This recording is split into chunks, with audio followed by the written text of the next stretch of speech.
Hi, I'm John Stevenson, and we're going to be looking at the Book of Nahum in our continuing survey of the Old Testament.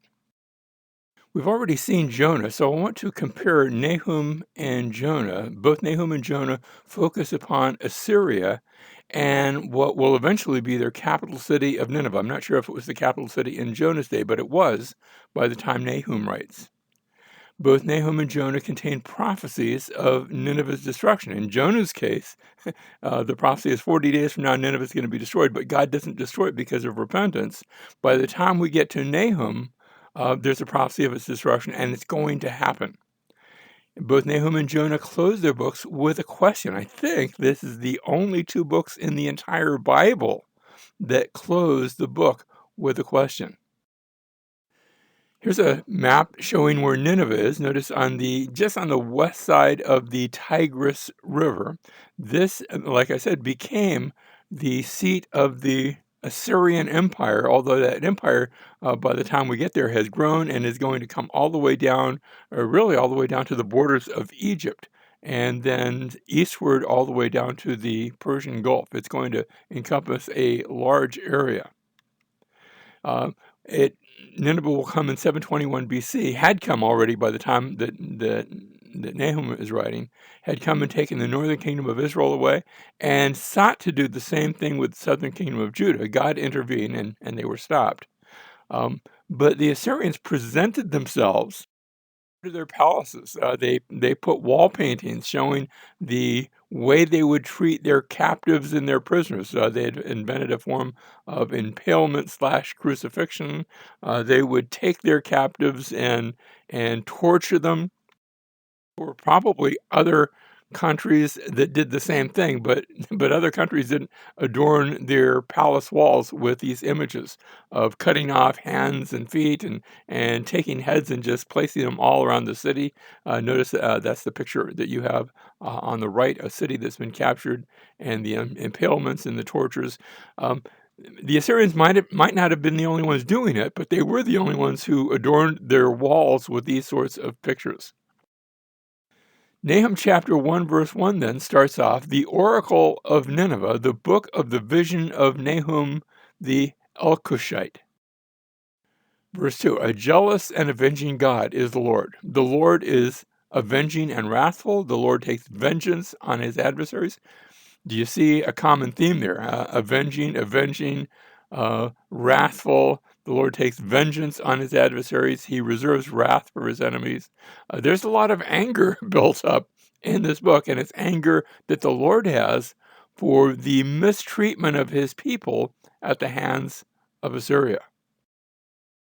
The Lord is slow to anger and great in power. The Lord will by no means leave the guilty unpunished. And whirlwind and storm is his way, and clouds are the dust beneath his feet.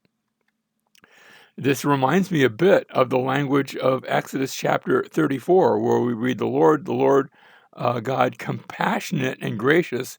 Here it is, slow to anger and abounding in loving kindness and truth, who keeps loving kindness for thousands, who forgives iniquity, transgression, and sin. Yet, and notice again what is said here, he will by no means leave the guilty unpunished. Same thing here in Exodus. He will by no means leave the guilty unpunished. It's as though Nahum is actually quoting, and I think he is, Exodus chapter 34.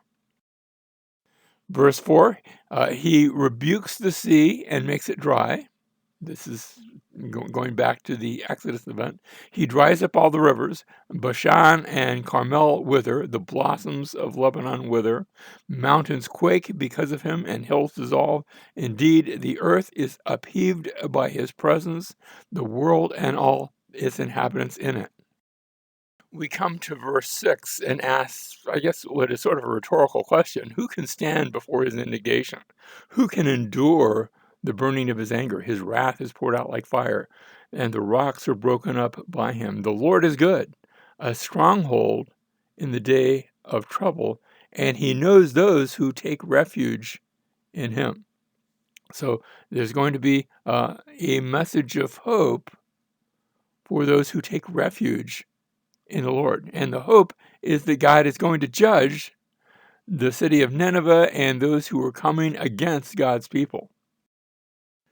You see, this idea of God as refuge, versus God as judge, it's really a message that we see in the place of the cross, where God is seen as judge of sin, and yet in propitiation, in that place where he is our satisfaction, where God sent his Son to be our refuge and to take upon himself that judgment that is satisfying the righteous anger of God. That's where we find God as refuge. Now, here's our outline of the Book of Nahum. And I'm borrowing this from David Dorsey and his excellent book on the literary analysis of the Old Testament. We begin in chapter 1, verses 1 through 9, where the Lord takes vengeance against Nineveh. Notice some of the phrasing. His anger is poured out like fire. We just saw that. Mountains quake before him. Verse 5, he pursues his enemies into darkness. I'm not putting these in any special order, except that we're going to see the same order a bit later on, or at least the same topics later on. The Lord, and then chapters 11 through 15, the Lord will destroy Nineveh, and the Assyrians are pictured like drunks in their drink. They're consumed like stubble. The Lord will tear off their shackles. Next, we have a vivid description of this future attack that's going to come on Nineveh, starting in chapter 2, verse 1. Warriors and shields are seen in scarlet. The chariots rushing back and forth. It appears as lightning flashes, and they stumble in their march. The pivotal point in the story is a lament over Nineveh, where Nineveh is described as a lion's den. And the writer, you can tell, he's voicing the lament, but he's not lamenting. He's picturing the lament of the inhabitants of the city. These young lions who have gobbled up most of the known world, and yet now they are being gobbled up. Next, we come to chapter 3, verses 1 through 7, another vivid description of the attack on Nineveh. We see a mass of corpses and dead bodies. Again, there's a reference to chariots, abounding chariots. Again, there's a reference to flashes, but this time it's swords flashing and spears gleaming. And they stumble over the dead bodies, just like they stumbled earlier in their march. We have a prophecy again that Nineveh will be destroyed, chapter 3, verses 8 through 13. The Assyrians will become drunk. You notice how that was mentioned earlier. Fire consumes their gates, and her great men are bound with fetters. Notice before the promise had been that the Lord will tear off the shackles of those that Nineveh has shackled. And finally, we see Nineveh consumed. It corresponds with the Lord taking vengeance against Nineveh. And notice the references. They're consumed with fire, just like his anger is poured out like fire. They are scattered on the mountains, just like mountains quake before him. The sun rises and our armies flee. Again, he pursues his enemies into darkness, back in chapter 1, verse 8. So the entire book is a series of parallels describing this destruction of Nineveh. And this was carried out, vividly fulfilled, in the year 612 BC, when the Medes to the east, they had previously been somewhat subjugated people, at least paying taxes to Nineveh. Their king made an alliance with the king of the city of Babylon, and they came up against Nineveh in 612 BC and brought the city crashing down. And you can go to the site today of Nineveh and see the ruins, but the city, it was never rebuilt. The Scythians also happened to come down around the same time. Now, that wasn't part of their coalition, but the Scythians used that opportunity to just come down and raid, and they weren't keeping anything. They turned around and went right back up when they were done.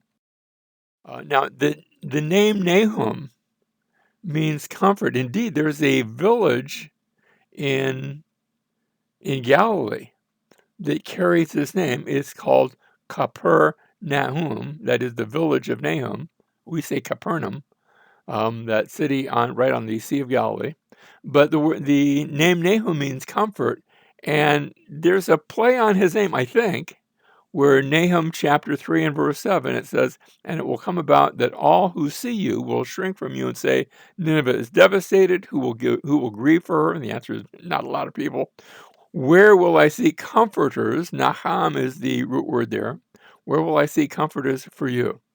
And so the idea is that the people are comforted by that are the enemies of Nineveh, but Nineveh herself sees no comfort there.